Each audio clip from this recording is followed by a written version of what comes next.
Hi guys and welcome back. तो आज मैं बात करूंगा न्यू जीएसटी रूल के बारे में।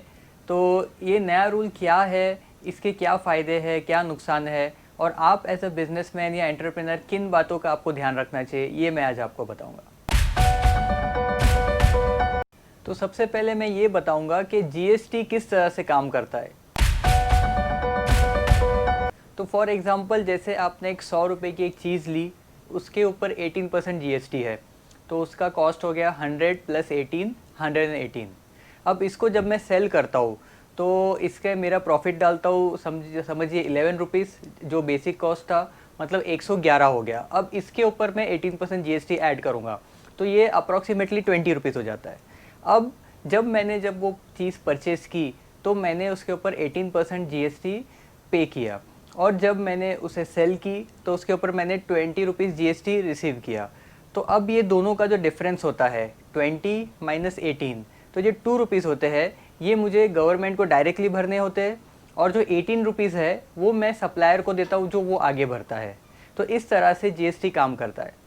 तो इस हिसाब से अब हर एक बिजनेसमैन को अपना सेल का और परचेस का डेटा जीएसटी परसेंटेज वाइज जो होते हैं, कुछ प्रोडक्ट्स पे 5, 12, 28 और 40, इस हिसाब से क्लासिफाई करके उनका सेल का डेटा एंड परचेस का डेटा जीएसटी में अपलोड करना पड़ता है, और उसके जो डिफरेंस होते हैं वो अमाउंट एवरी मंथ उन्हें पे करना होता है। तो अब मैं ये बताऊंगा कि जीएसटी का न्यू रूल क्या आया है और इसके क्या इम्प्लीकेशंस है।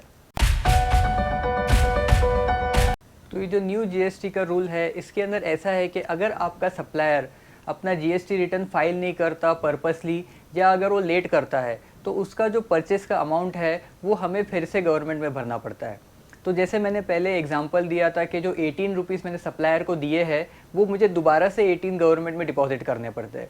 तो मुझे जो भरना पड़ता है वो 18 जो मैंने सप्लायर को दिया, प्लस 2 रुपीज़ डिफरेंस जो मैं गवर्नमेंट को पे कर चुका, प्लस 18 रुपीज़, और मतलब टोटल मिला के 38, जो कि मेरी जो प्रॉफिट है, अगर 11 रुपीज़ मैंने ऐड करता हूँ, उसके बाद मुझे 18 रुपीज़ तो ऑलरेडी डिपॉजिट कर देना पड़ता है गवर्नमेंट में। मतलब मेरे जेब से मुझे अलग से 7 to 8% ऐड करना पड़ता है, सिर्फ इसलिए कि मेरा सप्लायर अगर टाइम पे भरता नहीं है। तो ये जो रूल है, इसके वजह से काफ़ी सारे इश्यूज़ आ रहे हैं, क्योंकि वर्किंग कैपिटल का शॉर्टेज हो रहा है, और ऐसे जो सप्लायर्स है अगर वो डिले करते जाते हैं और फाइल नहीं करते हैं, या कुछ सप्लायर्स है जो क्वार्टरली फाइल करते हैं, जिनका हमें सेट ऑफ जो है वो 3 मंथ्स तक नहीं मिलता है। तो इसके लिए जो एक बिजनेसमैन है जो सिंसियरली वर्क करता है और सिंसियरली अपना टाइम टू टाइम फाइल करता है, उसके एवरी मंथ वर्किंग कैपिटल और जुड़ते जाता है, जुड़ते जाता है, जुड़ते जाता है। जैसे एग्जांपल, एक सप्लायर का 18 रुपीज़ है, 18 इज़ अ हाइपोथेटिकल नंबर, आप समझिए उसको 1800 कर दीजिए, और 1800 इंटू आपके 100 सप्लायर है, तो आपके हो गए 1,80,000।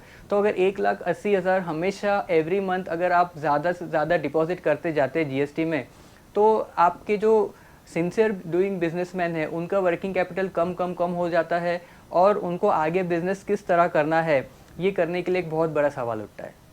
तो मैं इसमें अपना सजेशंस एंड सॉल्यूशंस देना चाहता हूँ इस रूल को, कि क्या इम्प्रूवमेंट करना चाहिए जिससे जो सिंसियर बिजनेसमैन है वो सफ़र ना करे। तो सबसे पहला जो सॉल्यूशन है वो है कि अगर कोई भी जो जीएसटी रजिस्टर्ड फर्म है, वो अगर 2 कंसेक्यूटिव मंथ्स अगर अपना जीएसटी रिटर्न फाइल नहीं करती, तो उसका नंबर सस्पेंड कर देना चाहिए जब तक वो फाइल ना करे।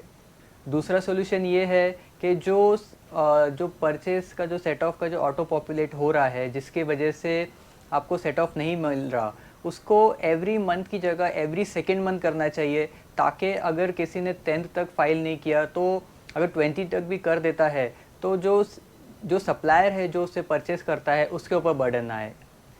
तीसरी बात यह है कि गवर्नमेंट को जो लोग लेट फाइल कर रहे हैं या फाइल नहीं कर रहे हैं, उनके ऊपर जो लेट फाइन बढ़ा देना चाहिए, या उनका नंबर, या उनके ऊपर स्ट्रिक्ट एक्शन लेना चाहिए।